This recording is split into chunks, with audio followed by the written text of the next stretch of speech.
Hey, welcome to the Hell Has an Exit podcast. I'm your host, Bryan Alzate. This show is not affiliated with any specific 12-step program. If you or a loved one is struggling with an addiction, please find a local 12-step meeting. If you believe you may need detox or drug treatment of any kind, please call 888-699-9395 to speak to a specialist. The show is sponsored by United Recovery Project, a state-of-the-art drug and alcohol rehab facility. You can visit our website at UnitedRecoveryProject.com. All right, cool. Welcome to Hell Has an Exit. I'm your host, Bryan Alzate. On this show, we interview individuals who have survived hell-ish circumstances and live to tell about it. Today, I have my friend, John Henry here. John, just want to say you are a true legend. I remember when I first got clean, I would see you around, and the guy who was sponsoring me at the time would whisper, "Oh man, that's John.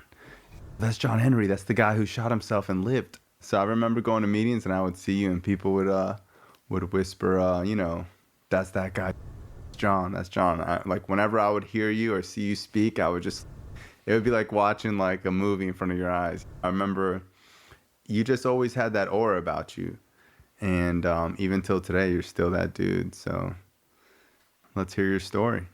All right. My name's John Henry. Hey, John. I'm from Miami, Florida. And thank you, Bryan. I'm 65 years old. I grew up in the ghetto in Miami. I had to fight every day. Had it worse than most in my neighborhood because most everybody in my neighborhood had 2 or 3 sisters and brothers, and they could stick up for them and whatever. I was an only child, and my parents are both addicts.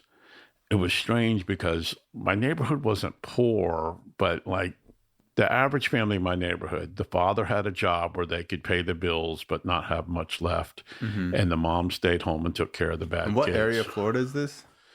This is Miami, Florida, 79th Street and 27th Avenue, Northwest. Wow. I could just tell you, I remember kids in 7th and 8th grade driving cars to school with tattoos and cigarettes rolled up in their sleeve. A lot of kids in 7th grade were 16 years old.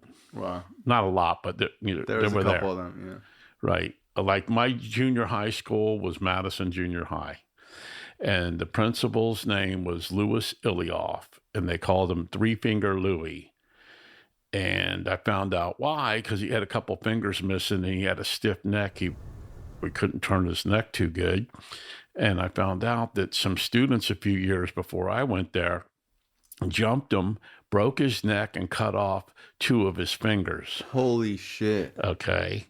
And this is how tough schools were back then, and the teachers and principals. They cut off the principal's fingers? 2 of them. Holy shit, that's crazy. And broke his neck. Wow. But think about In middle school? Junior high. Wow. Think about this. I don't know if it was in junior high when that happened. I know he was the principal of my junior high. Yeah.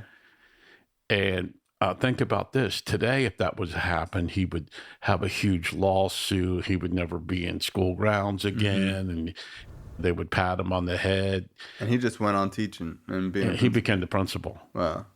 My shop teacher, Mr. Stone, had a wooden leg, and it was really made out of wood. And he had a couple fingers missing as well. From shop class? Yeah, but I'm sure he cut it off on the saw and a wooden leg. And he was a mean guy. I'm telling you, I used to stand in the parking lot in the sun with my arms straight out like I was being hung on a cross with books on the top of my hand. And if I lowered my arms, he would slap me.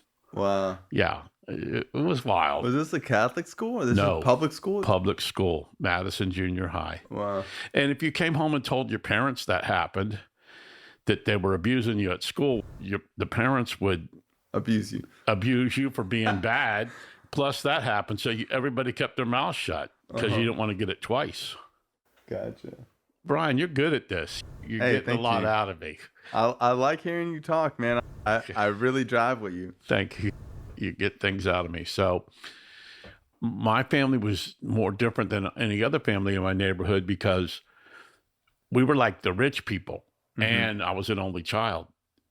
My father was a union pipe fitter. My mom worked at the post office, and my mother's mother lived with us, and she had a job. She worked at Richard's department store. I got new bicycles. I got everything. I got all these outside things. Now, I can tell you, I never wanted to be alive ever. I was like, how did I end up here on earth with these people? I don't want to be a part of this. I don't like this. And I just wish that I would die. That didn't happen. So what I did was try to fix myself on the outside. The new bicycle, motorcycle, mini bike, girlfriend, whatever. It was always an outside fix. I always got whatever I wanted. I'd be on a mission for something. I end up with it. And when I got it, in a short period of time, I wasn't happy with it. I was on to something else. Now, people around me had things and got things that weren't as nice as what I had, and they took care of it, and it was still in good shape, whether it's a bicycle, a car, whatever it was later, and mine was trashed like instantly. And people used to say, how come you don't take care of your stuff? What's going on? I didn't have an answer for them. I didn't know. I didn't know I was an addict and I had the disease of addiction or whatever. I just knew that I didn't want to. And there's something rewarding when you like sabotage something. Like, I remember as a kid having the same type of behavior where like my dad would buy me something nice and I would spray paint it or something or do something fucked up to it. Like, I just got off on like building it up and turning it down. No, that wasn't the case for me. The case for me was it let me, I didn't know it, but now looking back, it let me down. It didn't fix me. Gotcha. So that's why I didn't take care of it. And everybody around me would say, oh my God, how come you don't take care? How come you're not nice to your girlfriend? How come, you do this? How come you do that? And I didn't have an answer. And I used to look and wonder, like, how come I can't be like these people around me that are like happy with what they got and they're responsible and they do the right thing? How come I can't do that? I didn't know. It was a bad place to be. Anyways, hunting and fishing. When I was 5 years old, I had my own gun. It was a bolt-action .22 rifle. It was in the closet of my bedroom. When I was 11, I killed my first deer, and I hunted and fished with my father and did a lot of illegal activities. In Miami, we made moonshine. If there was a scam to make money, my dad was in it. And I was involved with him. Now, you got to understand, Miami... It's like some Huckleberry Finn shit. But Miami you got to understand, Miami I was born in 1955. So maybe Miami in 1960, the Cubans really hadn't come over here from Cuba yet. And Miami was like a hick town, really. Redneck. It was rednecks and Jews, okay? The Jews from New York and the rednecks. I'm putting them all together, but that's what I was exposed to. Also, my family, they were here for the Depression and the war. So they seen things and they were really freaked out about money, communism, whatever. My mother was a member of the John Burke Society, which was like a mellow Ku Klux Klan. And I used to go to the John Burke Society meetings with her when I was like 5, 6 years old. I seen real film footage of communists taking over villages in Vietnam and stuff that would just scare you to death. My family was pushed into all this fear of there's going to be no money, the communists are going to take over, we're going to be at war. So any bit of money you can and hold on to it and food, whatever it is. That's all I ever heard is save your money, boy, and I'll do all this. So I did all these things with my dad that were illegal, and he gave me an even share of the money. Even one of his friends. Even as a kid? Yeah. Wow. And he would always say, now save your money, boy. And I never did. And back then, and still today, the real country people I know, they call everybody boy. And it's nothing degrading. That's just boy. My father was a real country person. My father's from Miami, and so was my grandfather. My grandfather really was from Ybor City or Ybor. It's by Tampa. Anyways, I didn't save my money. I used it on whatever outside thing I could get that I thought would make me happy, and it never did. And my dad taught me things like Whenever you do something illegal, don't do it with anybody else. That way no one can turn you in. All kind of stuff as a little kid. I didn't really think about this till, I don't know, 15 years ago or something, when I'd be asked to tell my story or someone would ask me questions from my past life and I would tell them some things. Is I was 11 years old, maybe 12, and I was with my father. We were almost to the west coast of Florida in a place called Copeland, was where they had the Copeland Road Prison, which is where the movie Cool Hand Luke was filmed. Love that movie. That was right there where we hunted. That's how it used to be in prison back here. Mm-hmm. So anyways, Copeland is nowhere. Where we hunted, it was a logging trail. And if I walked, or someone that really didn't know what they were doing hunting, even if it's a grown person, if they walked 25, 30 yards off that trail, there's a good chance they'd never be seen again. Wow. That was that dense. But my father was a serious hunter, and he knew the woods. Me, him, and his buddy Gary, who was a union sheet metal guy, smoked a pipe, and my dad used to make moonshine with him too. So we're out at night hunting deer out of season and killing does, whatever.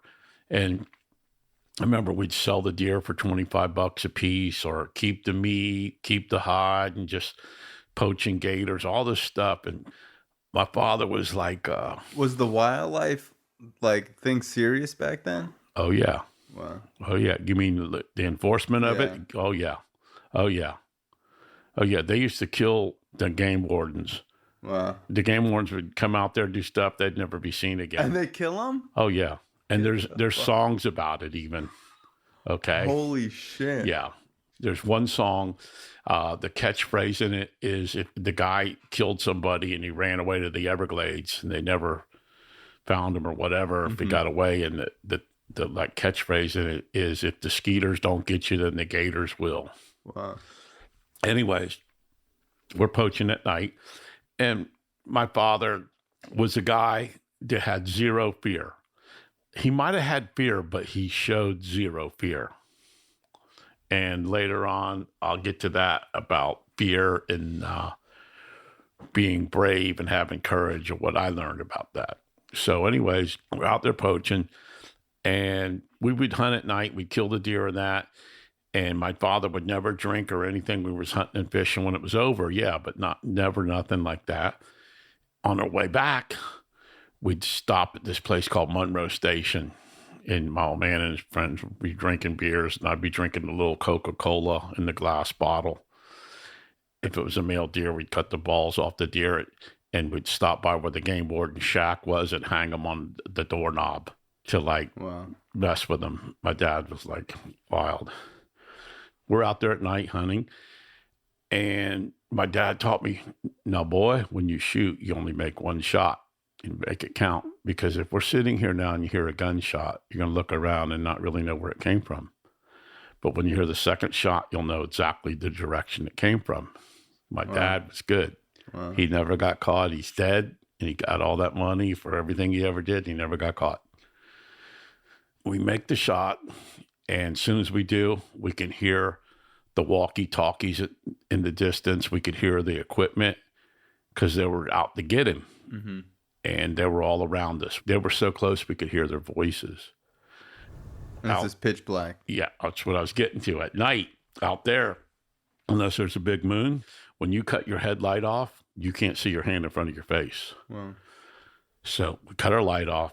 We sat on the ground. My dad smoking his red Marlboro. His buddy Gary smoking his pipe. I got a Browning 12 gauge semi-automatic shotgun, a Browning 22 pistol on my side. My dad's got a 22 rifle and a pistol, 357, whatever. We're loaded for bear. That's what we used to call it, loaded for bear. So I'm scared, right? I'm scared. I'm 11 years old, maybe 12, but I think I was 11 because he bought me that gun when I was 11. And I whispered to my dad, what happens if they walk up on us? What are we going to do? And he leans over to me and he goes, shame on them. Bad news will beat them home. I'm like, whoa. That means we're going to kill them. I didn't have to. And if my dad said do that, that's what I do. But it didn't happen. They didn't come up on us, thank God. Because they would take your car, your house, whatever. Big trouble for doing what we were doing. Matter of fact, I think the night hunting, they also call it fire hunting. I think that law got passed because one of my relatives on my dad's side, they were all out hunting at night and they were drinking and drunk, and one blew the other guy's head off. Wow. And that's what I was told. Whether it's true or not, I don't know. That's how that law came into things. So I seen some things. Before I forget, because I forget things, I want to talk a little bit about fear, unhealthy fear, courage, bravery, all that type of stuff, which I didn't know anything about. What I found out is my father and myself grew up in a life with a lot of fear and a lot of bad stuff going on. And I got put in positions where there was a lot of fear and a lot of stuff going on that was really scary. And I got in that situation so many times that it, I got used to it. It wasn't as bad. I was like, I got to do something. But there's 4 of them. I got to fight them and whatever.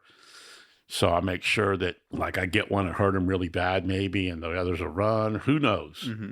But what I found out was, for me, courage comes from having fear and walking through the fear. Like this interview, like it's a little whatever, creepy or weird, but you know what? It don't really matter. I appreciate you doing it. I know it's not something you're probably dying to do. But it's still okay. So I developed courage by walking through stuff I didn't want to. And I believe there's healthy fear. And people say, oh, fear is lack of faith. No, it's not. Unhealthy fear is lack of faith. Like I have fear of using, I have fear of walking in front of a train. Okay. And that's not unhealthy. Unhealthy fear is like afraid to say something that like something's bothering me, or doing business, speak up for myself and get the amount of money I'm supposed to be getting paid because I work for myself. After all these years of working on myself, I've learned there's healthy fear, unhealthy fear, a lot of stuff that just comes up in life.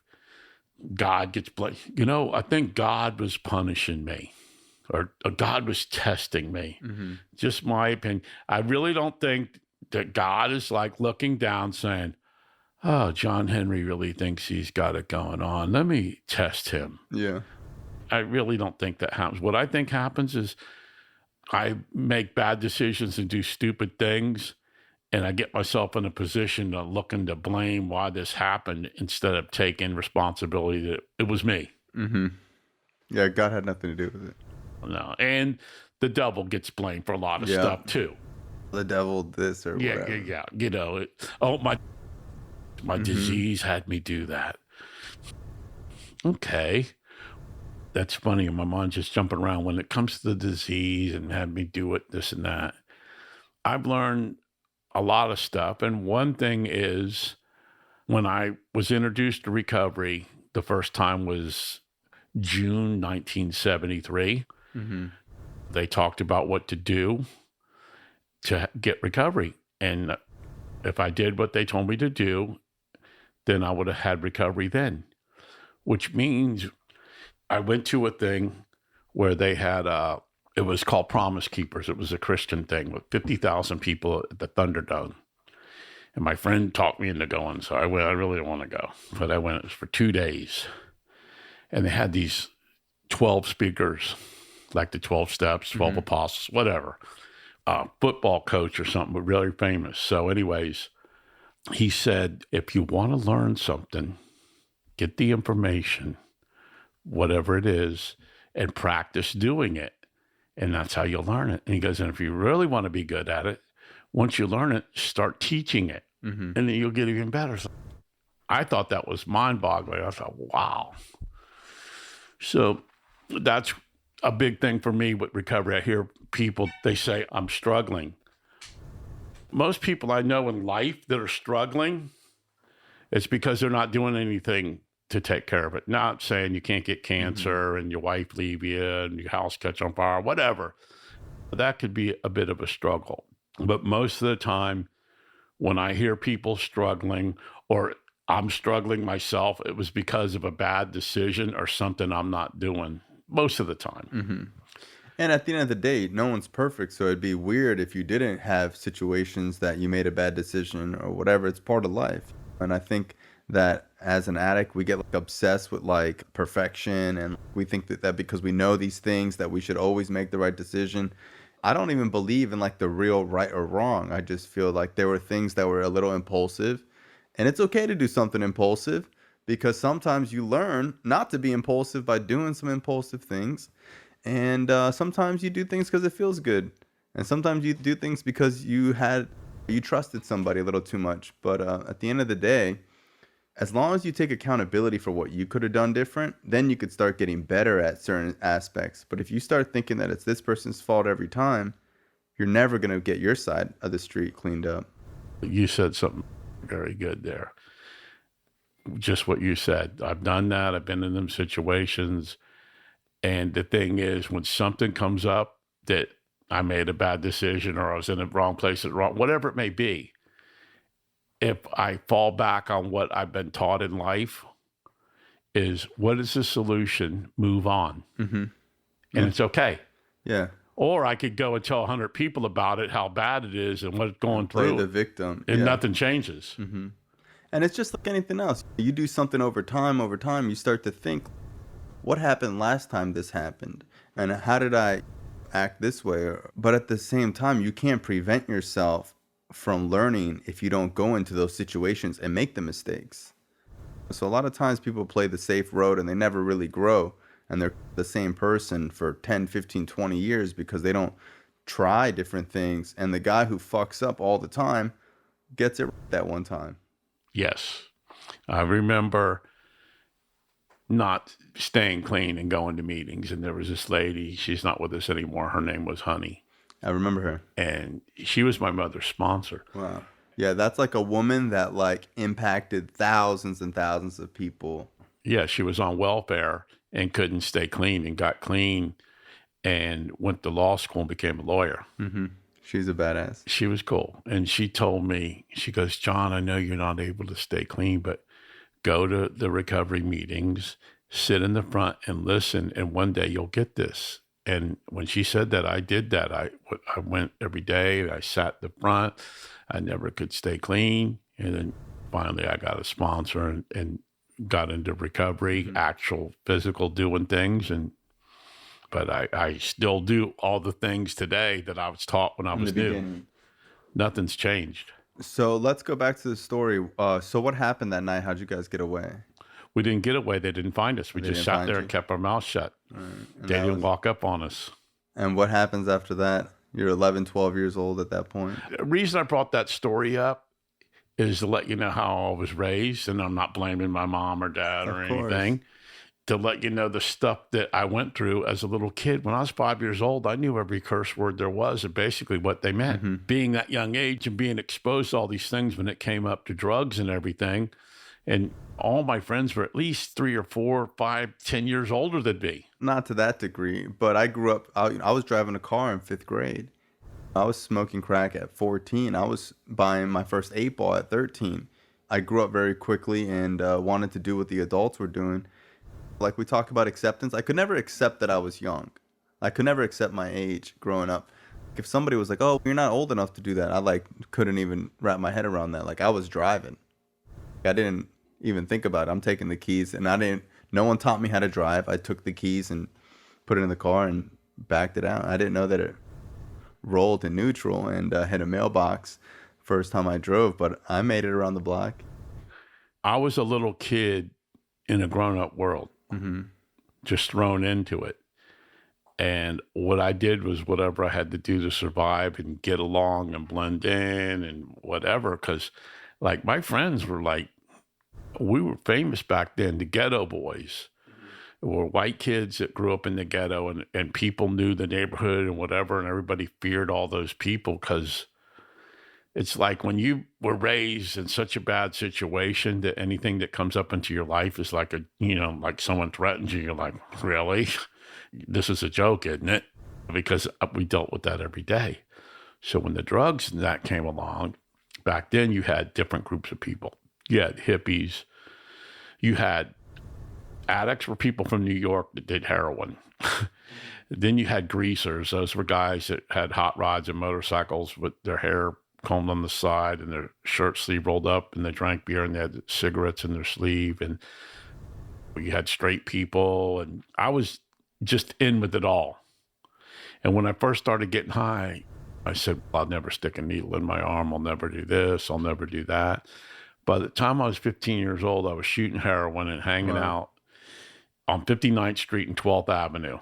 How did it progress so fast? Like you woke up one day and did coke, and like the next year just... How did it progress? The first thing I ever did was sniff glue. Wow. Tester's glue. Mm-hmm. And then smoking weed. The first time I smoked a joint, when they handed me the joint and I took a hit off of it, we were standing on the sidewalk and a cop drove by. And so he's 10 feet away. He's looking right in my eye as I'm taking a hit off of this. And he kept going for some reason. And you'd think that I would be smart, like, oh, it's a message from God. I shouldn't be doing this, but I kept doing it. So how it progressed was the outside fix, not knowing, just, oh, this is good. I like that. Oh, this makes you feel this. And the people and the environment. When I started shooting dope, I was hanging out with pimps and prostitutes. And I had, most people don't know what this is. When I was 16 years old, when I turned 16, my father bought me an Opel GT, which looks just like a Corvette Stingray, but they're really little, and they're made by Buick for 2 years only. And it was like the coolest car. And I just surfing, selling drugs, just you name it. And I got to tell you, when I first started getting high and doing that, man, it was exciting. It was fun. The money flowed. We had the best drugs, women, everything. I got to see Jimi Hendrix at Miami High Live when I was 15 years old. And I was probably 30 feet away from him. And I remember me and my next door neighbor, Jackie, because his mom was real strict and my mom was cool. We had his mother drop us off. And my mom picked us up because we'd be high. Yeah. And I remember the tickets were, I think, $3 or $3.50. Wow, to see Jimi Hendrix? Yes. And there were so many people there that they started breaking in through the ceiling, through the skylight to come into the concert. Wow. It was crazy. And so anyways, me and Jackie, we had some hash. We'll smoke the hash, throw the pipe away, and then go in. That way we don't get caught with no drugs. When we got in there, man, we were little kids. We're 15. Everybody's handing us drugs. And, yeah, you thought there was no drugs inside? Yeah, we were scared. Anyways, I got to do a lot of cool stuff, exciting things, drag racing. You probably heard of Don Garlitz. He's probably the most famous drag racer in the whole world. I got to see him and hang out with him quite often. He would be down here drag racing on Sundays right by where I grew up. Wow. But the thing is, by the time I was shooting dope, say 16, when I was 16, I got arrested. I did 2.5 years, possession of marijuana. The fun was over, like, by the time I was 16. I was paying consequences for the whole time, not knowing that I was an addict and keep getting high and keep living a criminal lifestyle. You name it. I remember I had a lot of opportunities because I knew a lot to be in with the smuggling scene where the money was huge and I never would do that. I was afraid. Thank God. I was like, dude, if you get caught in another country or whatever, it's over. Look what happened to me at 16 doing 2.5 years for possession of marijuana. How much marijuana? 2.5 ounces. Wow. It was 2 years for 2.5 ounces of marijuana? 2.5 years. 2.5 years. Wow. Yeah. What happened was I was 16. That's a year an ounce. Right. I was 16 years old and I got busted. And what it was is my friends and the people I was with were really heavy duty criminals. And the cops were watching what was going on. And I guess they seen this kid driving his Opel GT, and my best friend, who was 5 years older than me, had an Eldorado with a $2,000 paint job. This is like unheard of back then. And we all lived in the ghetto. And everybody had hair to their waist. You know, we were like stood out. So I guess the man saw this and they said, oh, well, we'll get this kid and we'll grab him. We'll scare him to death and he'll set up everybody and we'll get them all. I didn't say a word. I was a hero because I didn't snitch, but I did 2.5 years. That was scary. That was scary. So when you go to prison, is it juvenile? I'll explain that. And I didn't go to prison. I went to Dade County Jail, which I found out later was worse. I didn't know that. But back then, there was no air conditioning. Dade County Jail had air conditioning, but they sent me the stockade. There was no air conditioning. The building, I think, was built in the 30s. They had state, county, and federal prisoners mixed. The guy that slept next to me had life for 3 murders. And I was 16 when I got busted. So they put me in a drug program. It was called The Seed. Google The Seed and see what they tell you about it. How a lot of the people that went through there ended up murdering their parents for putting them in there. Yes. Wow. Very It was bad. that bad? Yes. Holy shit. Okay. So I was in, by the time I went to court process and all that, then they put me in The Seed for a year and a half. And 2 weeks after I turned 18, I went back in front of the judge. I figured I'm going to get released from all this because one of the sentence was must complete the SEED program. So the judge said, well, I got something better for you. I'm like, oh, this is great. Okay, cool. He goes, a year in Dade County Jail. I'm 135 pounds with long hair that was feathered like Farrah Fawcett. And they put me in there. Now, I grew up being around people where I had to survive, but still, I'd never been locked up. And these guys were like, a lot of them were 200 pounds with muscles all over them, tattoos, beards, smoking cigarettes, drinking coffee. I didn't smoke cigarettes. I didn't drink coffee. I didn't have no beard. I had no tattoos. I'm sure people weren't afraid of me by looking at me. But all I can tell you, I remember being on the bus going from Dade County Jail to Dade County Stockade, chained to the floor and to another prisoner, no air conditioning in the bus, and everybody in the bus is yelling at everybody on the streets and stuff. And they were all, everybody there was like at home, like we're in schools, like this is normal. And I'm like, oh my God. But I'm not going to say to the guy next to me, dude, I'm scared. What, aren't you scared? Going in there, I got so many stories. My first night in there, I'm laying in my, back then it was the old days. They would lock you down. You didn't go out of your cell for a week or two. I imagine it's like Shawshank Redemption. Yeah, kind of. Except the prisoners ran the show. The guards didn't run the show. The guards just locked the door and stuff And like that. that's it. Yeah, the prisoners ran. There was more dope in there in the stockade than there was on the street. Is this like a pod? There Or was is it like a big open room? There was 4 or 5 different pods, but when you first go in, you go to C block, which is where they got you locked up for a week so you don't try to escape. To get the rabbit out of you. There you go. You must have heard me say this before. That's from the movies too. And so you won't try to escape, and then you get a job in the laundry room, whatever it may be. But I didn't know all this. I didn't know what was coming. All I know, my first night there, when the lights went out, as soon as the lights went out, this guy comes over to me and he grabs my arm and he goes, with a deep voice, he goes, hey man, my name's Killer. You want to smoke a joint? I said, yeah. But I wanted to say, no, Killer, I don't. I'm in here for drugs and I'm going to change my life and you should do the same thing. I said, yeah. So we smoked the joint, found out he had been in Rayford, which is North Florida prison for 25, 30 years. Wow. They would bring you down from Rayford, you go to the stockade, and then from the stockade, they'd take you to Dade County Jail to get released. So this guy just did 20, 30 years. Yeah. I met guys in there that looked like Fonzie and Elvis Presley. And I'd say to the other prisoners, why do they look like that and dress like that with these sideburns? And they go, because when they got locked up, that's how it was on the street. They don't know that times have changed. Wow. Yeah, it was like the Twilight Zone. I'm like freaking out. I'm like, oh shit. But anyways, I fell asleep. And about 5 o'clock in the morning, the door opened and they yelled, chow. I didn't know what that meant. It means breakfast. So everybody jumped up. Now, you got to understand, I was wearing the prison clothes, not jail clothes back then, like with the white stripe down the leg, like you see in the movies. And all this stuff was huge on me because I was a skinny 135-pound drug addict. So these clothes were just hanging on me. And so they all jumped up. So I jumped up. I just tried to blend in.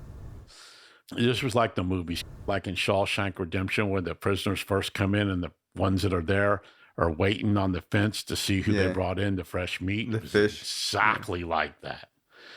So I'm like, oh no. So anyway, I'm just looking at the guy's back in front of me, and I got my East Unit look. That's from Rayford. My mean mug, they call it nowadays, so no one would fuck with me because I'm so tough. And I'm just looking at the guy's back in front of me, and it's a sidewalk like 3 feet wide with a chain link fence on each side, and on the top of that is barbed wire. And these prisoners are all on each side of that fence, holding on to the fence, shaking it and yelling at all the new guys. And I'm like, oh, man.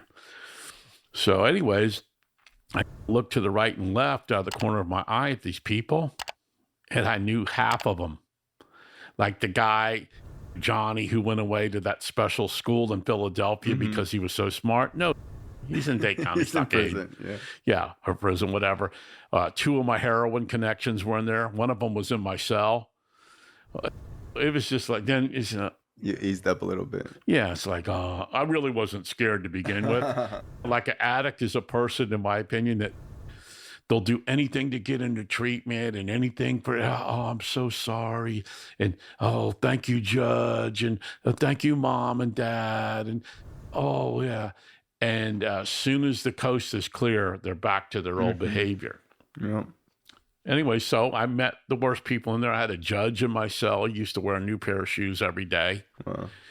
And smugglers. And it was crazy because people like, oh, my God. They found out that their smuggling connection, the guys in the cell, these dudes, Randy and Otis, and this other guy, Robert. It was crazy. Yeah. On Sundays, we'd get visitors, and the visitors would be buying drugs from the inmate. A guy that slept by me in my cell, his uncle was a guard there. His brother was in Vietnam, and his mother would come to visit him every Sunday and bring a letter from his brother in Vietnam. That's heroin. Yeah, Brian's a genius. I know. Had a gram of China White in it. Wow. And let me tell you, a gram of China White goes a long way. Mm-hmm.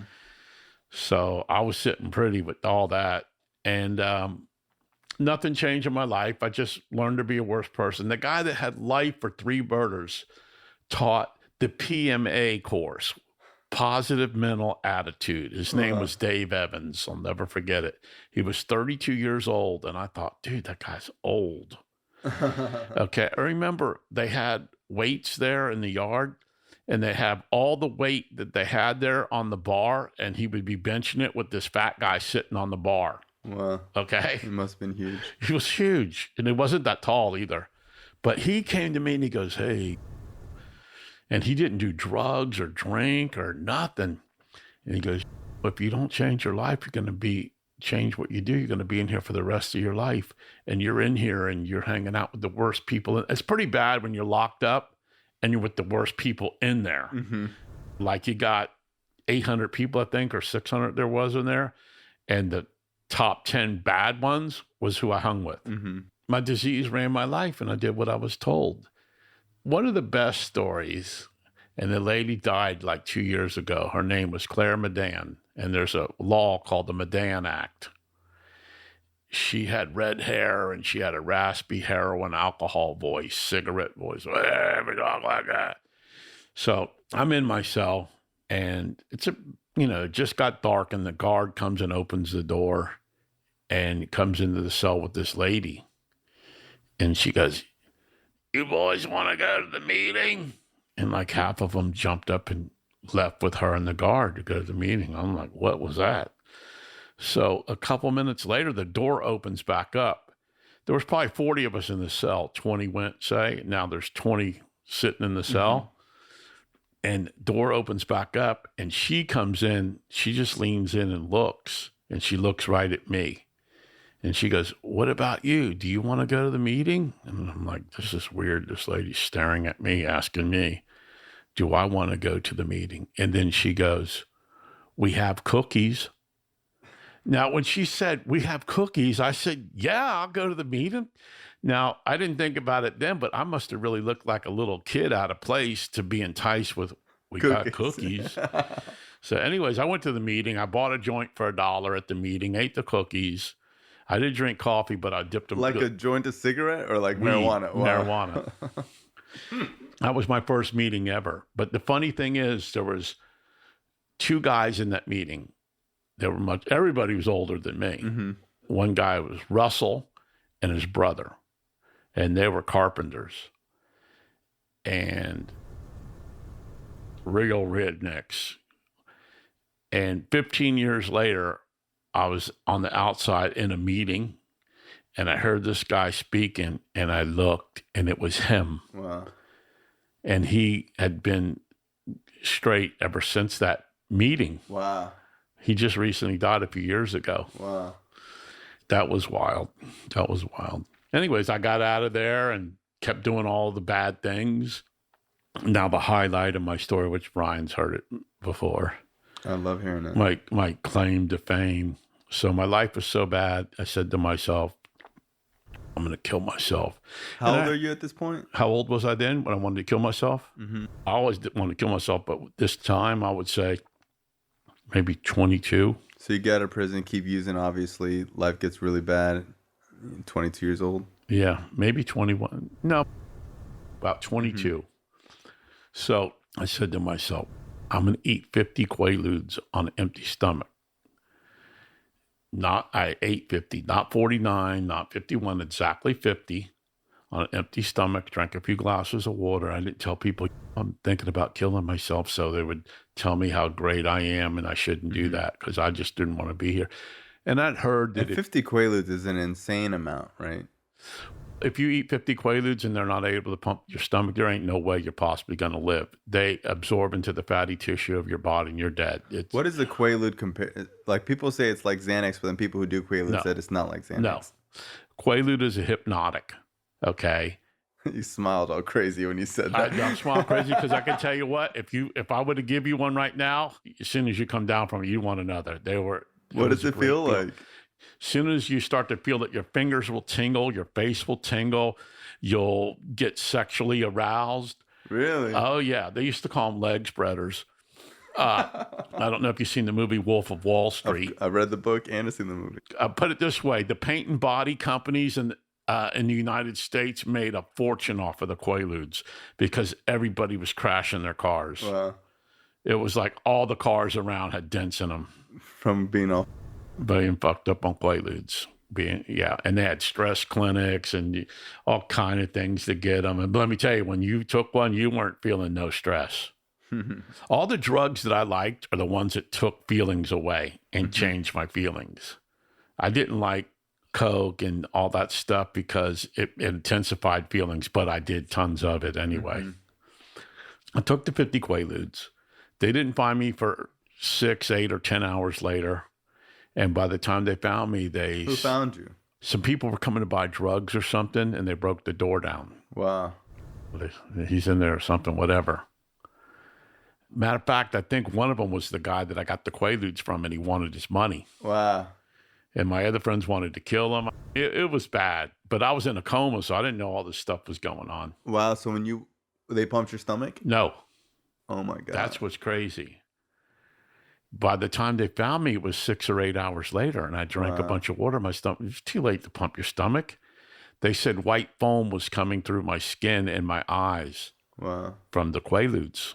Because like I told you, what I was told is quaaludes absorb into the fatty tissue of your body. I'm not a doctor, but that's what I was told. But I do know it's a hypnotic, that I know.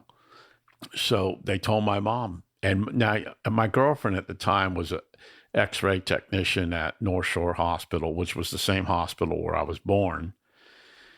And the same hospital, I used to go see her at work during the day. You know, all I did was sell drugs and get high and sell quaaludes and all kind of drugs to all the employees that worked there and eat at the cafeteria because they had the black ladies there making some good soul food. And I loved that kind of food. So I was eating me fried chicken and gravy and stuff. And so now the guy that they're getting all these drugs from is brought in there and he's going to die. Wow. So it was too late to pump my stomach, and they told my mom, don't pray for him to live. If he lives, he'll be a vegetable for the rest of his life. I was in a coma for 3.5 days. I sat up out of the coma like nothing ever happened. Left the hospital, continued to do my thing. Then a few years went by, not many. Wow, years after that you kept using? Oh, yeah. Mainly heroin? Or what was the drug of choice? My drug of choice was Tylenols, which is a sleeping pill, quaaludes, heroin, methadone, marijuana. But I liked heroin the best because Lou Reed says it all. When I was rushing on my run, I felt like Jesus' son. Yes. And that was me. But you know what? My main thing was Dilaudid. I could say my father's dead now, so I can say it. The Department of Professional Regulations, this guy got me. His name was John P. McDough. And I heard nowadays he's like in charge of everything in the United States. Wow. I saw a thing on TV and it showed him. I'm like, whoa. Because he grabbed me at the Rooney Plaza and he said, you and your father have flooded the market down here. And I'm like, you said that, not me. They couldn't do nothing to me. They didn't catch me doing anything, but they knew. You guys were selling a lot of Dilaudid? Oh, yeah. Yeah. I remember going to do a meeting in a prison, and there was everybody in prison's got all their hair cut off. They all look the same. Mm-hmm. And a guy walks up to me and goes, Dilaudid to meet you. Wow. It was a guy I knew. Wow. It was so funny he said that. But anyways, that was my thing. That's funny. Oh, my father taught me something. When you go in the bathroom, first thing you do is put that seat down. You know why, Brian? So if they come in there, you could... No, so you don't drop your dope in the toilet. There you go. Okay.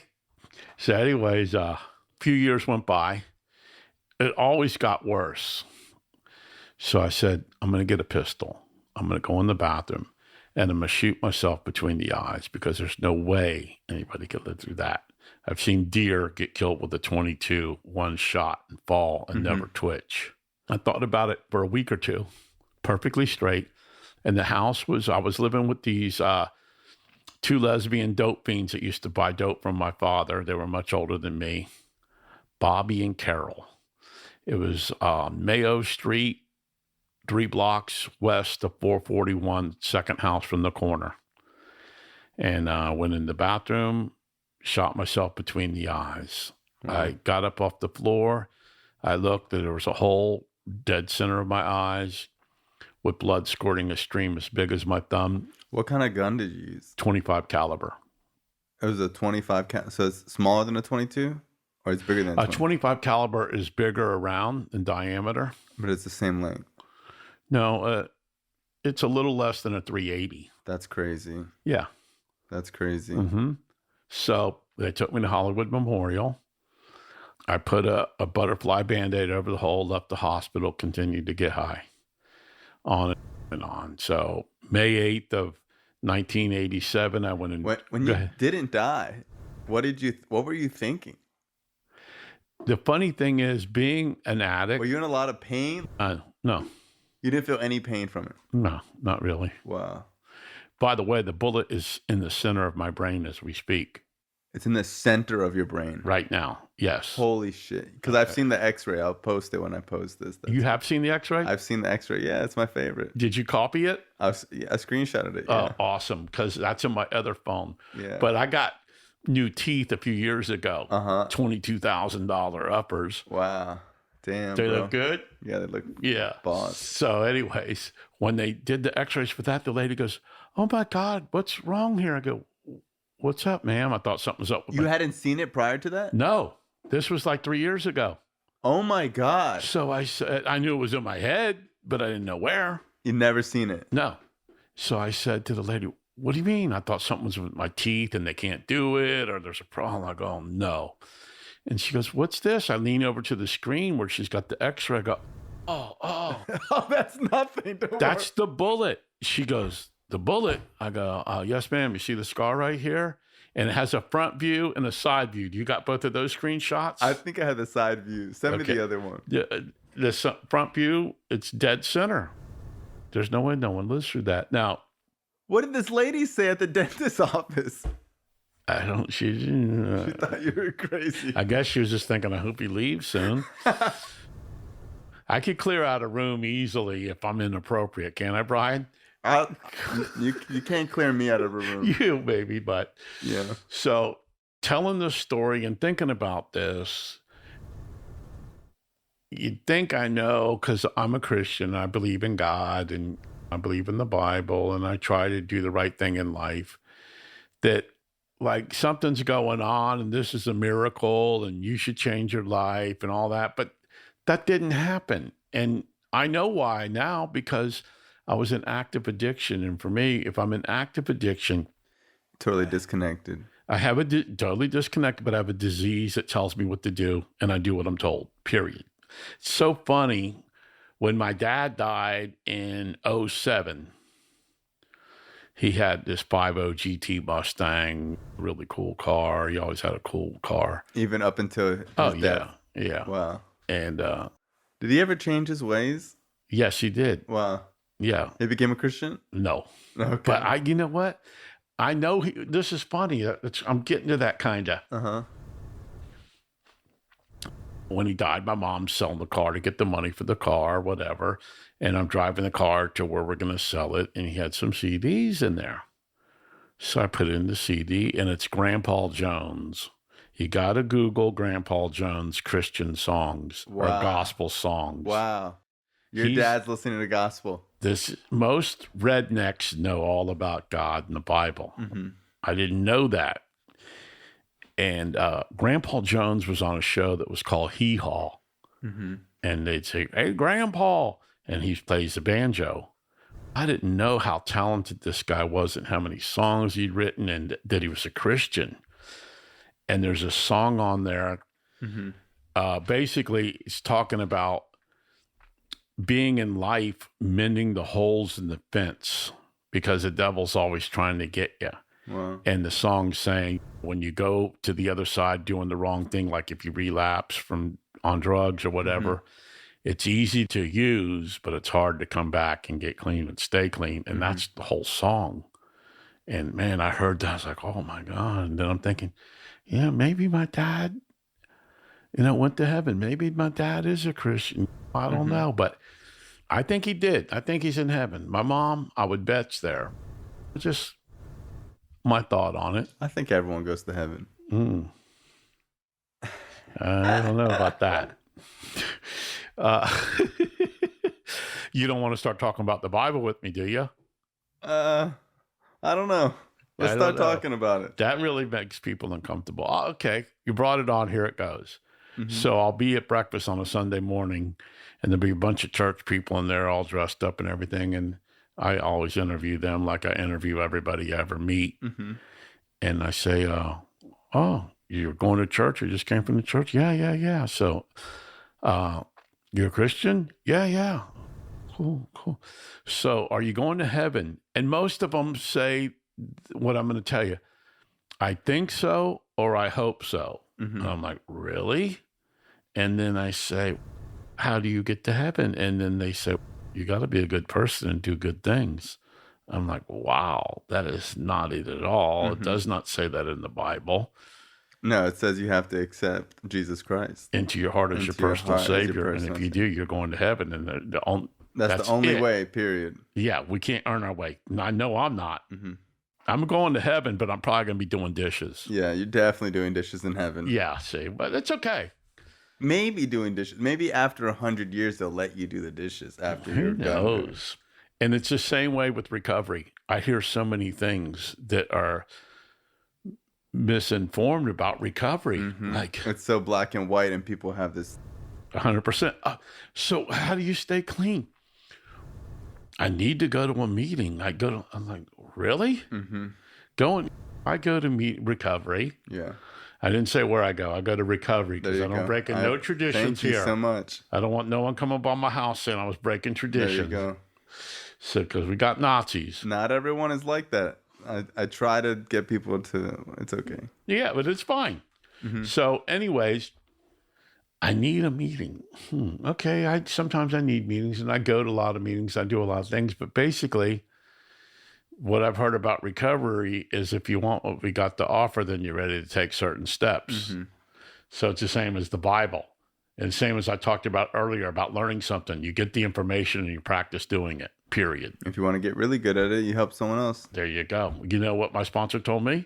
John, if you don't think your life is good, find somebody less fortunate than yourself and help them. I'm like, what?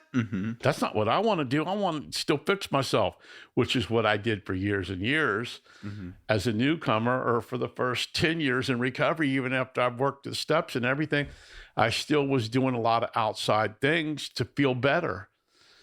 And as time went by, I realized that wasn't the key. And I still am into outside stuff, but it's not, it doesn't run my life. If I lose my four-wheelers or my airboat or my fishing stuff or whatever it is. I just don't expect a key to hit a hammer anymore. You know what I mean? Like, I don't expect the outside things to fix the inside things because they're totally different. It's like going to the hardware store looking for milk.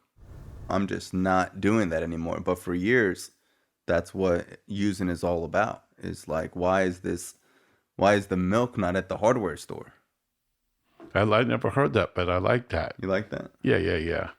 I got another one, but it's so bad that I'm not going to say it. Oh, come on. Okay. You want to hear it? Yeah. When I was new, I heard stuff. If you hang out at a barber shop long enough, you're going to get a haircut. Yep. And then the other thing was, you don't go to a whorehouse to get a bologna sandwich. That's true. That's true. If you go to a whorehouse long enough, you're gonna get a whore. Right? There you go. That's better than become the one. Or become one or something. So that was really cool. So your dad did change his life towards the end. Did he ever make amends to you and be like, hey, sorry for teaching you all these scams and giving you guns and all this stuff? That's so funny. He never came. I remember when I made my amends. I worked all 12 steps with my sponsor before I had 6 months clean. Or in recovery, let's say. In recovery, yes. So when I made amends to my dad, he was like, looked at me like, oh, it's fine. Everything's cool. And the way I was raised, we don't talk about our feelings and personal stuff and what's going on, and everything's a secret. But my father was he was a rough guy. A lot of country people have feminine names. My father's real name was Carrie Dora. Wow. Okay. So you think the feminine names forces them to be real tough? Johnny Cash does a song about that. Wow. It's called A Boy Named Sue. A Boy Named Sue, yeah. He don't fuck around. But they called my father Spider. Anyway, so he wasn't like a feely kind of guy or whatever, and he was real hard on me. And even after I got clean, we got into a few conflicts. And when I was using, I hit him in the forehead with a 22-ounce straight claw hammer, and he came after me like I didn't even hit him. Wow. My dad was... He's a tough guy. Yeah. People feared him. And we've always fished. But we'd fish from shore. My father won the Miami Metropolitan Fishing Tournament for snook 4 years in a row. Who did? My father. Oh, your dad? Wow. Yeah. The biggest snook he ever caught was 49 pounds. The world record is 54. Wow. And that was caught in Costa Rica, not here. Huh. After, I got clean, I started doing stuff again and sticking needles in my arm, and I started back. Yeah, you start getting hobbies again. Yeah. And I started fishing again. Not hunting because I was a convicted felon and I couldn't have a firearm and all that. That's a good boy. Yeah, so I stayed away from that. I want no problems. So anyways, I had a little boat. It was 15 foot. And I'd be in the ocean catching sailfish and cobia in a 15-foot boat. And my dad would come with me. And he goes, you need a bigger boat, boy. I said, well, I don't have the money. He goes, well, go looking around. And I found this boat. It was a real nice boat with a diesel engine. And I told him I saw this. And he gave me an envelope full of $100 bills. And he says, go get it. Wow. And then... How long you been clean at this point? 5 years, maybe. Then after that, we wanted a better boat. And I found that. And he gave me an envelope with the money. And I never thought he approved of me or whatever it was. But I'd hear stories from other people and my mom and that about how he would brag about me. My dad was the same way. I feel like my dad would never really show it to me. But when I wasn't around, he'd be like, oh, man, my kid's the man. Like, he's killing it. But to me, he'd be like, I get a B. He'd be like, why don't you get an A? Right. I'd become the vice president of, like, college or something at student government. Like, you should be the president. But then when I wasn't around, he'd be like, he's the man. Yeah, my dad did the same thing. And I was like, But I think it's a way to push people because sometimes I find myself doing that. And one of my sponsors, this guy sponsored me. And when he would hang up the phone, he would say, I'm proud of you. And he would say that all the time to me. and I love you and I'm proud of you. And he would always say it to me. And I started implementing that in my relationships with some of my friends, because sometimes I could be like that. I just push people and push people. And I get it from my father. My father's like that. I push people too. I work for myself in construction, and I'm very aggressive. And to work, I don't say you work for me, you work with me. I'm the same way. And if you work with me, people say, how much am I going to make? How much are you going to pay me? I'm going to say, you're going to start off making a little bit of money, which more than most people would pay. That I pay more than most people, and you can make a whole lot. Depends on how good you are, if you can make it through the first day. Because in a few hours, I know if I want him to work with me anymore or not. I know. So what happens after you make amends to your dad and then he, tries to talk to you about it? When I made amends to my dad after that, he didn't really talk to me about it. He just treated me better. He bought me a boat. Gotcha. So his trusted way was being like... nicer to me. And no, he still wasn't living right.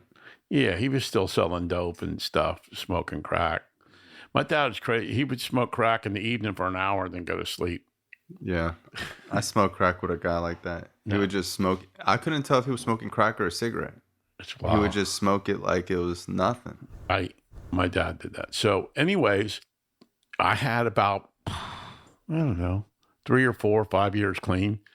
And my mom comes to me and she goes, I can't stop shooting dope and my hair is falling out. Can you help me?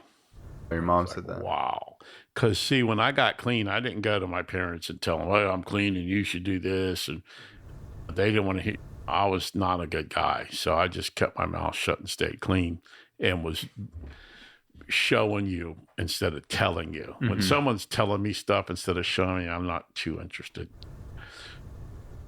And it's got to be consistent for a period of time before you can really have an opinion on something. That's why doing the because I see a lot of recovery podcasts or all this shit, and it's people. And not to say that 3 years isn't a lot of time, but if I had 3 years clean, I wouldn't feel comfortable doing a recovery thing or something. Like, that's why it's not even a recovery based podcast. It's Hell Has an Exit, and I'm gonna interview some people. But I feel like I haven't been clean 12 years. Like, I feel like now I can talk on the subject. So you're a newcomer. I'm still a newcomer. At least I got double-digit clean time. I'm still pretty new in the scheme of things. And I remember at 3 years thought like I knew everything. But the longer you stay clean, the crazier and sicker you get, for sure. Nah. You don't think so? No. If you don't do things for your recovery, absolutely. I think you get crazier and sicker. You just get better at like accepting it. Accepting it, yeah. I can't say that for me. Yeah. No. You got to understand, when I was new, I had a 13-inch mohawk with a razor blade in my ear. Yeah, you just cut off the mohawk. And what I mean that you get crazier is that I think like when I got clean, I would see people with a lot of years clean and think that they had all their ducks in a row and that they were like perfect and like all these things. And then you meet them and you're like, this guy's crazier than me. Not that they're unhealthy or they lie, cheat, and steal or live some fucked up life, but that we do get better, but we still are addicts. You never grow out of that. If someone threatens me and I'm looking at them, I'm thinking of the things I'm going to do to dismember them, to send them to the hospital or the morgue. I don't think most people think the way I think. If you corner me on this, it ain't good. Now, I haven't been in a fight since I've been clean. I don't threaten people. I keep my mouth shut usually. This thing I'm hearing now is second step stuff. It said, can you believe a power greater than ourselves could restore us to sanity? And I thought that meant me being wild and physical or whatever it may be. And then I found out what that meant was it's insane for me to think I can get high. And I got that. Now it's on to a situation, the decision comes up and I look at it as it really is, not how I might think it is, and say, whoa, that's insane, and make a better decision. Because of staying in recovery and working on myself and working the steps time and time again and being at workshops and all these things that I still do for recovery, I'm much better. And then I see people, they get a few years clean and then they're all better. They're into making money and all these different things. And hey, making money and all that stuff is great. But I got to remember the number one thing in my life is my recovery. 1000%. So we didn't really talk about how the 22-year-old kid shot himself in the head, continued to use for years. How did you get into recovery and start buying into the process, being somebody who's so rebellious? This is what happened. The desperate become sweetly willing. And I got more and more desperate. And I knew I wasn't going to die because of what I've been through. And I left out other stories of the overdoses, cars running me over, everything. And I didn't think recovery was happening either, but I went to treatment and they started bringing the meetings and they took me to recovery meetings and learning some things and still not staying clean. And that lady, Honey, that told me to go to the meetings and sit in the front one day, I'll get this. And that's what happened. And I didn't think it would work. I kind of did it on a like a whim, like okay. No, like someone confronted me, a woman confronted me and said, "You're a scared little boy and you're going to die and you need to work the steps." I didn't even know this person. Who is she? I did it like on a dare. I've still been doing it. And as I've told this story before, I've had 3 sponsors that had more than 20 years clean each that were really involved in recovery, and people, they were well known in recovery and they did a lot of things for recovery, and they all 3 had something in common. They stopped doing things they were supposed to be doing. They started doing things they shouldn't be doing, and they overdosed and died. 3 with more than 20 years clean. Point blank, very simple. So that's why I'm still involved. And like the way you say that is so beautiful and simple, because when people ask me, do you feel like using, or do you really have to go to these meetings? For me, if I stop doing what I'm supposed to be doing, I'll start doing what I'm not supposed to be doing. And it just like trickles and trickles and Absolutely. trickles. You don't wake up one day and a kilo of heroin on your desk. It's this slow type of process. You know what, Brian? It sounds to me like you're going back to that song by Grandpa Jones about mend them holes in the fence. The devil's got ways. You got to hear that song, and anybody that listens to this, Google Grandpa Jones gospel and hear that song about the devil fixes it so you can't get back. And just saying, I refer to that as the disease of addiction and recovery. Cool. When I give in and start doing things I shouldn't be doing and stop doing things I should be doing, the next thing, it's a slippery slope. it's over. Yeah, and that's how we got into the whole mess of doing drugs, is thinking, like, I met someone the other day who's just getting clean, and they're like, oh, I'm never going to do drugs again. And I was like, that's not recovery. Recovery is, if I don't do these things, I will use, and I'm okay with that. That's why I do these things. It's just like staying in shape. If I stop going to the gym and not eating healthy, I'm not going to be in shape. And I'm aware that there are outside situations that can pull me away from the gym, like work, like a girlfriend, something bad happens, you can injure yourself, and you don't want to ever fully walk away from it.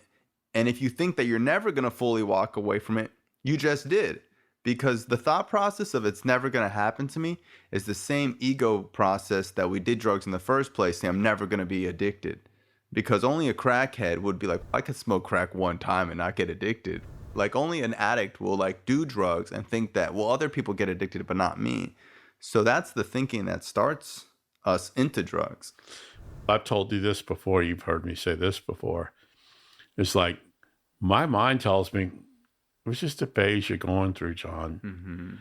This don't apply to you.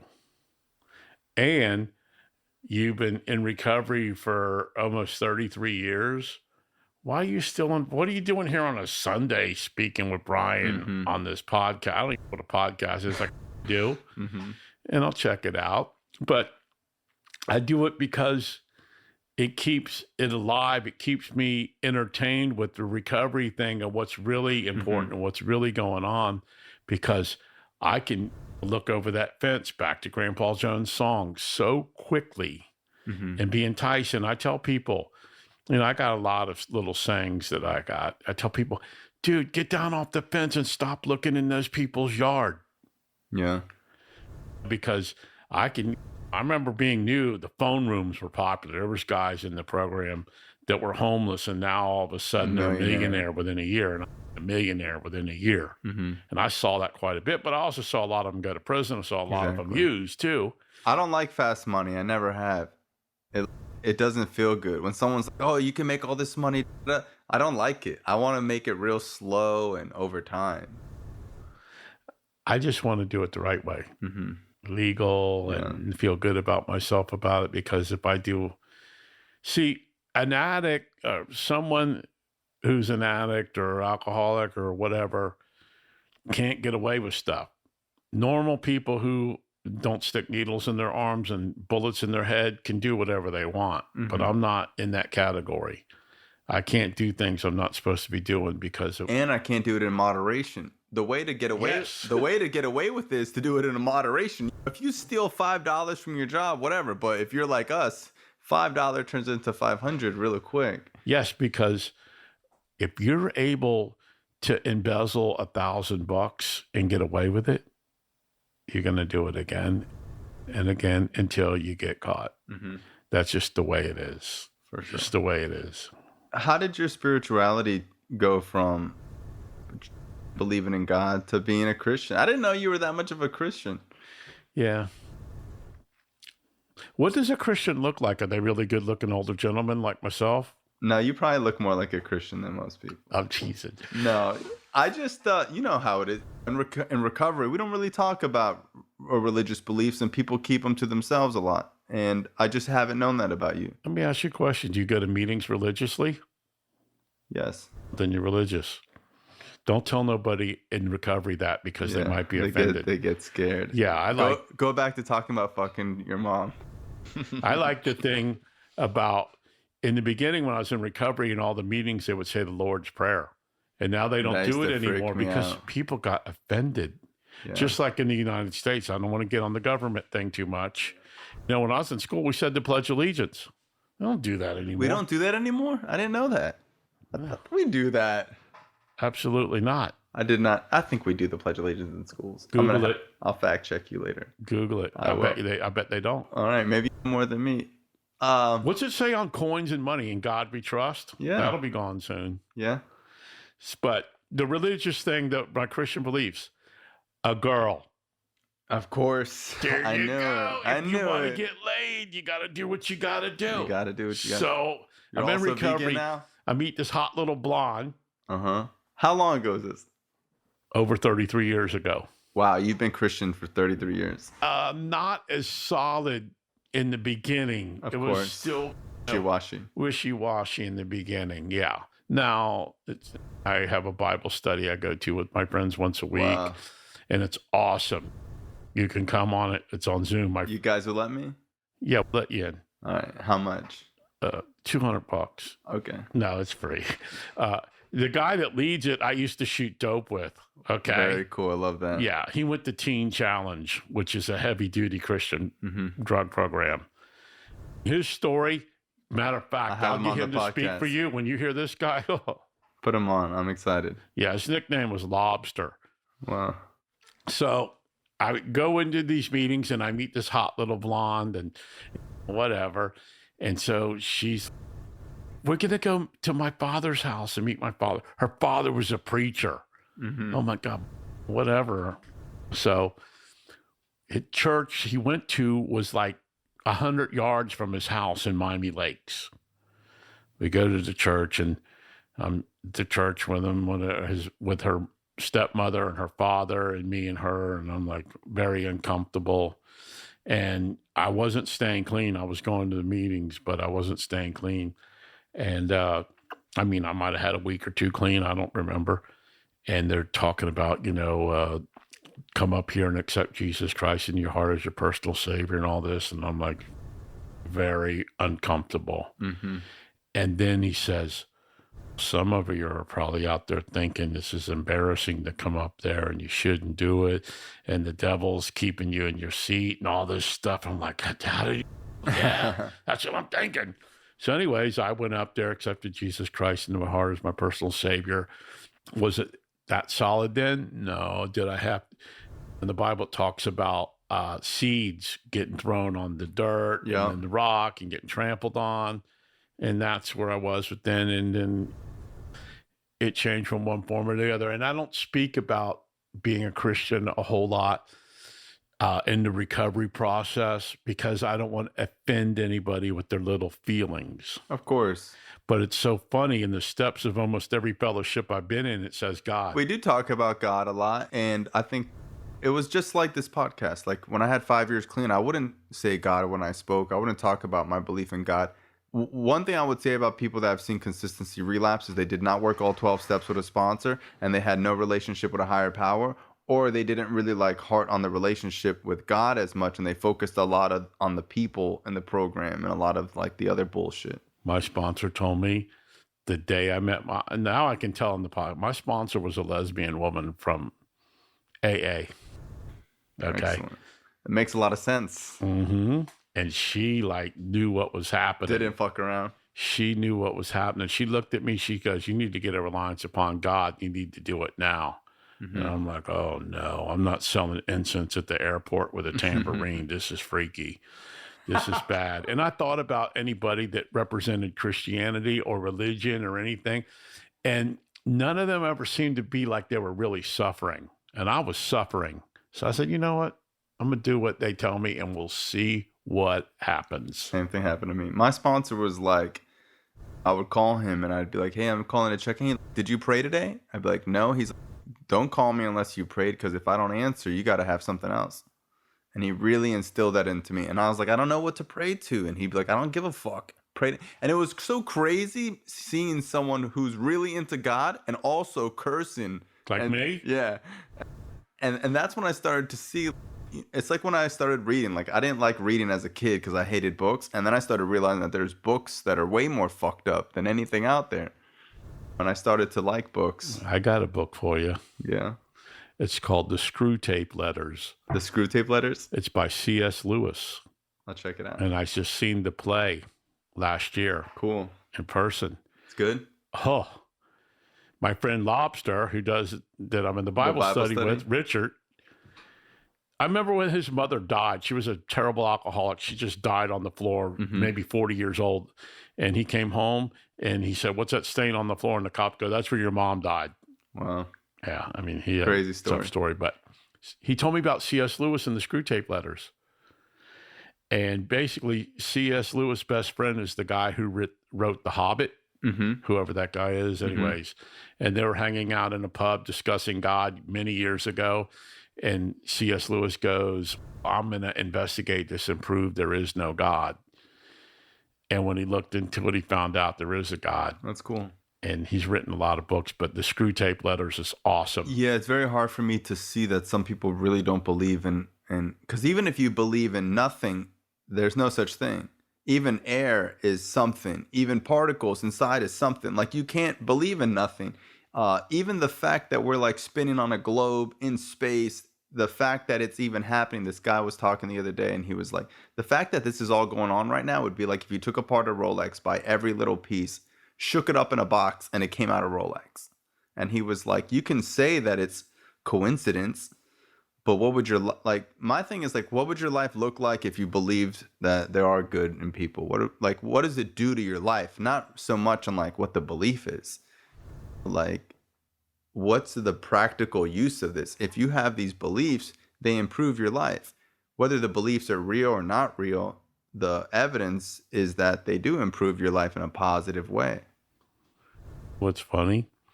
They take the readings of the Bible and Christianity out of the schools, but when you go to prison, they give you a Bible. That's cool. Think about that. Yeah. Yeah. There's still Bibles in hotel rooms, right?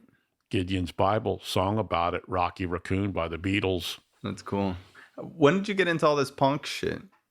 The punk music? Yeah. I'm a concert promoter, and I spoke in recovery or while using, or both? Oh, I've always been into it, but the drugs took everything.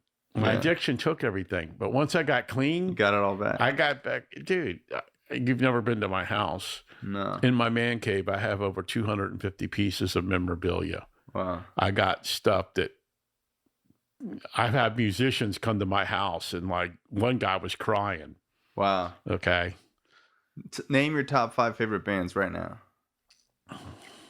I like, just to make it clear, I don't just like punk rock. I like rock. I like all music except I'm not into classical and stuff like that, and some jazz. You don't like rap music, do you? I like the Beastie Boys. Okay. I've seen them dead up against the stage with no one in front of me. Yeah, and I got phenomenal pictures in my man cave. I like Two Live Crew. Okay. Okay. Jimi Hendrix, The Who. You're not fucking with Lil TJ? Nah. He's good, I bro. like Eminem. I like Eminem a lot. He's one of my favorites. He wrapped a rope around his penis and jumped from a tree. Yeah. That's awesome. Yeah. Maybe I should try that. You should. So, The Who, but in punk, Black Flag, it's tattooed on one of my hands. X is tattooed on the other. And most of these people I'm mentioning, I'm friends with them. I've met them. I've hung out. They've been to my house. I've been backstage with them and signed. And this stuff come because I got in recovery. I was at a show and I had backstage passes, and they said all access, and the big people came out and they go, "We're not honored. No one's coming back. Nothing's happening." I'm like, wow, this sucks. And this big, tall dude behind all them that's like on the stage, their cameraman goes, "Hey, you bring him in." It was my friend. And he's in recovery as well. He's a cameraman. And his father's one of the most famous newscasters in the world. So I'm not going to say his name, but anyway, so I got to get in. I'm standing on the stage with Steven Van Zandt. You probably don't know who he is. You ever seen The Sopranos? No. Never seen the show The Sopranos? I never got into it, bro. Well, I was on the one drugs. guy, Sylvia, that's Steven Van Zandt. He's also Bruce Springsteen's lead guitar player. Mm-hmm. They call him Little Steven. Anyways, he's a promoter as well. I'm standing on the stage talking with him, and all these bands are there. And just like, I've done some incredible stuff with the music that's exciting. Like when X played down here in Miami, that's a Zine Cervanka, Billy Zoom, John Doe. They had these jackets. I'm a pretty good sized boy. As they'd say, I'm husky. Mm-hmm. So another term for fat. So I wanted these jackets that were cool, but they didn't have any that were big enough for me. And I ride motorcycles too, and your jacket's got to be big. And the next thing I know, my ex old lady lives in California that owns PNX News, Punk's News, gets together with the Zine Cervanka, and they send me a jacket. It's Nice. a triple X leather jacket embroidered. Mm-hmm. It's phenomenal. I'll show it to you one day. And all this stuff comes from being in recovery, and my life is exciting. My son's going to be 10 years old at the end of April. He doesn't have a gun, does he? No, but he shoots guns. He Oh, shoots yes, guns? he does. He has a pellet gun. That's cool. Yeah. We went out last weekend riding four-wheelers up by Lake Okeechobee, and he's like, "Daddy, bring your gun. We'll get a deer." I wasn't going to bring the gun, but I did because he asked me to. What a sweetheart. This really shocked me. My son is a girl. What do you mean? You didn't know that, Brian? No. Reagan is a female. What do you mean? What part didn't you understand? He's transgender? I don't know if you call him transgender. A few years ago, he says, "I don't want to live my life as a girl. I want to live like a boy." Absolutely. I did not know that. Yeah. How do you feel about that? I don't know how I feel, but it sure as hell shocked me. Wow. It's like my mouth. He voiced that to you? Yeah. I had no clue about what to do or not do about it. I'm thinking, it is what it is. He'll make the decisions. Does he dress like a girl? No. You've seen him. Yeah, I don't know if this was like No a one recent knows he's thing, a girl except, us. but he feels like a girl in his head. No. Boy. So Totally acts like a boy. Everything. When we go you forward, would never know. you would never know. Wow, that's cool. Mm-hmm.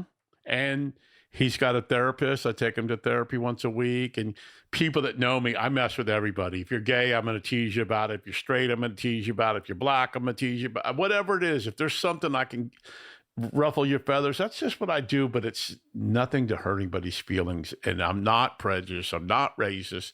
None of that. Not homophobic. No. The people that know me that think that, some people do think that about me. They're totally wrong. So I'm can get off on this. My first wife was Puerto Rican. Mm-hmm.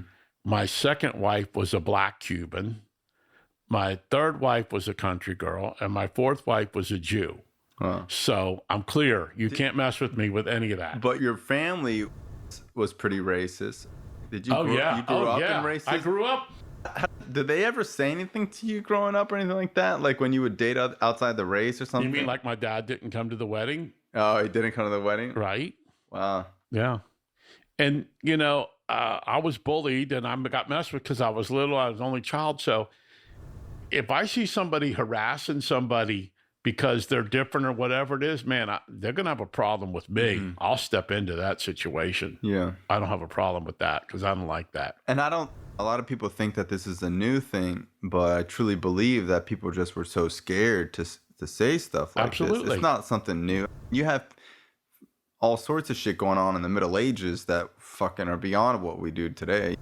Absolutely. And like the thing with my son, and we call him my son. And then I had some Christians like, that's against the Bible. And you got to some people get a little information about something and think they know everything. Mm-hmm. I have a lot of information about a lot of things, and I think I know a little. Mm-hmm. And that's real safe for me. I'm not the boss. And I don't believe in policing other people's fucking beliefs or whatever. Or if you read the Bible, it says if you wear like a fur inside, you'll go to hell or whatever, and all these different things. Really? I've never heard that one. Yeah, pretty sure. Mm. If you wear fur inside, you'll go to hell. Okay. You never heard that? No, but you got to come to our Bible study. I'll come. I go to church. I go to church pretty religiously. You'll hear things that you didn't know because my friend knows so much about the Bible.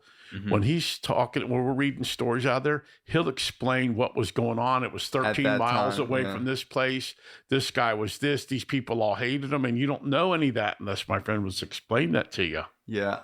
I like the history part of it because a lot of times you don't have the context, or it's also written in Hebrew. So if you don't know the Hebrew sayings or just, what it means in Hebrew, you might not get the English translation either.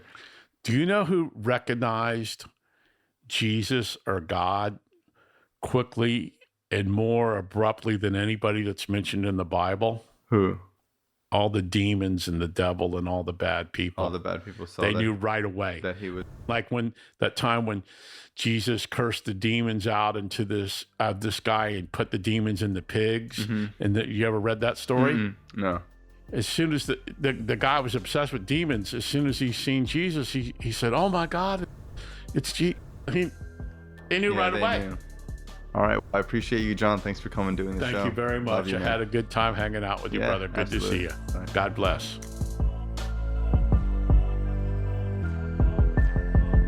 This show is not affiliated with any specific 12-step program. If you or a loved one is struggling with an addiction, please find a local 12-step meeting. If you believe you may need detox or drug treatment of any kind, please call 888-699-9395 to speak to a specialist. This show is sponsored by United Recovery Project, a state-of-the-art drug and alcohol rehab facility. You can visit our website at unitedrecoveryproject.com.